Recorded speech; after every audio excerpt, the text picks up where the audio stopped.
Okay, welcome back to another episode of Third and 23. I'm your host, Alex, here to bring you another futures video this off season. We're going to go back to college football. We're going to talk over under win totals that I would personally avoid. So if you guys aren't aware, you can bet futures on win totals for any college football team out there. So for example, I did a video on Florida. I believe that was a strong overplay. Florida is 6.5. If you were to take the over and Florida wins 70 games or more in the regular season, you win the bet. If they are six or less, you lose the bet. So that's how over under win totals work if you're not familiar. So these are three that I was looking at, and I decided, you know what, these are win totals that I'm going to stay away from. They could go either way, and I'm going to break down on why I believe they can go either way and the strengths and weaknesses of each one of these three teams that I'm going to give you in this video. So let's kick it off. Let's start in the SEC. We're going to talk Texas A&M. Their win total is 8.5. Now, Texas A&M, in my opinion, is a strong football team. I like Coach Mike Elko out there. I think he's a great coach. Offensively, they got, I think, a great identity running the football. They have a three-headed monster at running back. It's led by Le'Veon Moss, but they've got a lot of depth in that backfield as well.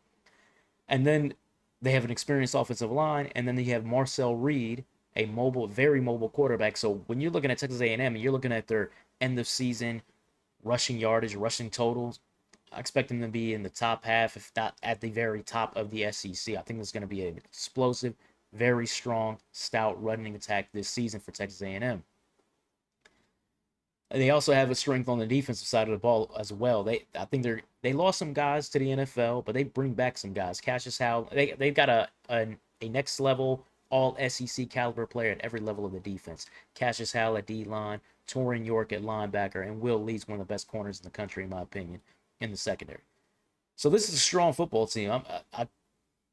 Nothing against Coach Elko or the Aggies, and I was thinking about taking this as an overplay and doing an over video for Texas A&M, but there were some things that made me give pause, and I said, you know what, let me stay away from the Aggies. Starting off with their weakness, while I talked about their running attack and their defense, one weakness that I see is in the passing game. They lose Noah Thomas. He transfers to Georgia. He's a legitimate number one wide receiver. He's one of the top wide receivers in the SEC. I think he's going to be the top wide receiver in the SEC in 2025. And we saw Marcel Reed. Marcel Reed does a lot of great things running the football. And yes, he made some throws, but let's not pretend that he was the most efficient passer last season. And I know he's still growing and he's still developing, and you could see him take a step this season.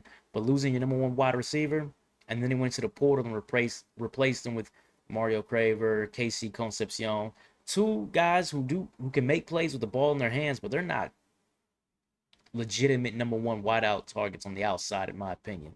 So I don't see a step forward being made in the passing game, at least not as big a step as you would want to see or expect to see in Marcel Reed's second year as a starter. So that gave me pause. But again, I do like a lot of teams about the Aggies. And the next thing that gives me pause, we're talking 8.5. So to clear the over, you got to win 9 games. You can't lose more than 3. I look at their likely losses, right? At all of these are on the road. The schedule makers didn't even do them any favors. At Notre Dame, at LSU, at Texas, 3 teams that I think are going to be in the college football playoff this year.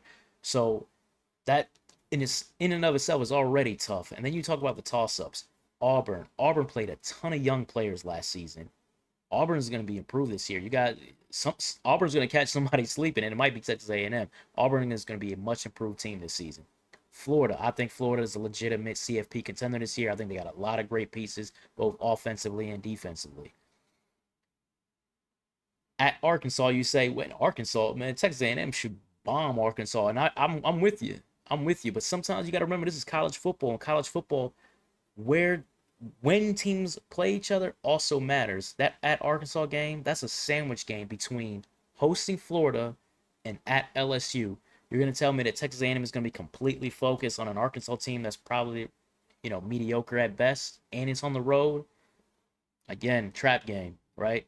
And then South Carolina toss up, though. I think they're going to win that game. That's a revenge factor game for Texas A&M, so I think they're going to be fully focused. But South Carolina is going to be a good football team this season, so we're still going to call it a toss-up. So because of the schedule, and because I think there's some serious question marks on the, well, I won't say serious question marks, but legitimate question marks and concerns with the passing game, I would say Texas A&M 8.5, and let's stay away from that. Moving on, let's go to the ACC and talk Louisville, who is also 8.5. Now, I know I did a video on best value picks to win their conference, and for the ACC, I had it as Louisville, and for good reason. I believe Louisville is going to have one of the top offenses in the ACC. This is going to be explosive. The Miller Moss transfers in from USC. I thought Miller Moss was balling for USC last year. He was under pressure. He was getting sacked all the time, getting hit all the time. That USC offensive line was terrible last season. And Miller Moss paid the price, but he was still making plays. He was still hitting passes down the field. So I thought he got a bad rap for that when he got benched near the end of the season. He transfers to Louisville under Coach Brom. I think you're going to see him bounce back and have a great season in 2025. He's got two strong wide receivers and Colin Lacey and Chris Bell, and then a great backfield. Isaac Brown's leading the way, 1,000-yard rusher as a true freshman. This is going to be one of the best offenses in the conference.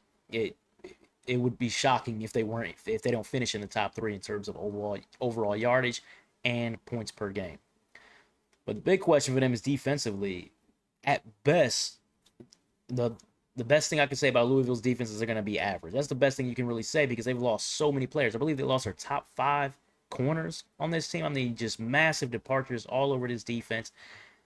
And I don't think Louisville's the kind of team that's, retools. I know they went to the portal and tried to get some guys, or I'm sorry, not retool, but reload. I know they went to the portal and tried to get some guys, but I'm not seeing major difference makers on that side of the ball. So you take that struggling defense, and now you look at the schedule. So when you want to win your conference, unless you're, a powerhouse like Ohio State, when you want to win your conference, you got to have breaks in the schedule. And I believe you need to win road conference games, right? And to win those road conference games, you need those breaks. You need to play teams that aren't very good on the road and replace the good teams that you're playing on the road. You need to play them at home. So, for example, let's look at Louisville. You look at their likely wins in conference. UVA, Boston College, Cal. These are not going to be good teams. UVA is going to be terrible and is probably going to be getting rid of their coach at the end of the year. Cal, same thing. BC doesn't really have any talented players or difference makers on their roster. They're playing them all at home. So these are all, if they were playing them on the road, these would be wins. They're playing them all at home. Take a look at Louisville's road conference schedule. At Pitt, they bring back their quarterback, Eli Holstein. I'm not that big on him, but still experienced quarterback coming back. Have maybe the most dynamic offensive player in the conference in Desmond Reed in that backfield. And they always got a tough defense. At Virginia Tech, I don't think Virginia Tech is going to be that great. 6-win type football team. But they bring back a senior quarterback in Kyron Jones, and the game is in Blacksburg. At SMU. SMU brings back their starting quarterback, and they were in the ACC title game last year. And then they also, I have it in likely losses, they also go on the road against a Miami team that has a very talented offense that should be able to exploit this Louisville defense. These are at Pitt, at Tech, at SMU, at Miami. This is these are some landmines for Louisville this season.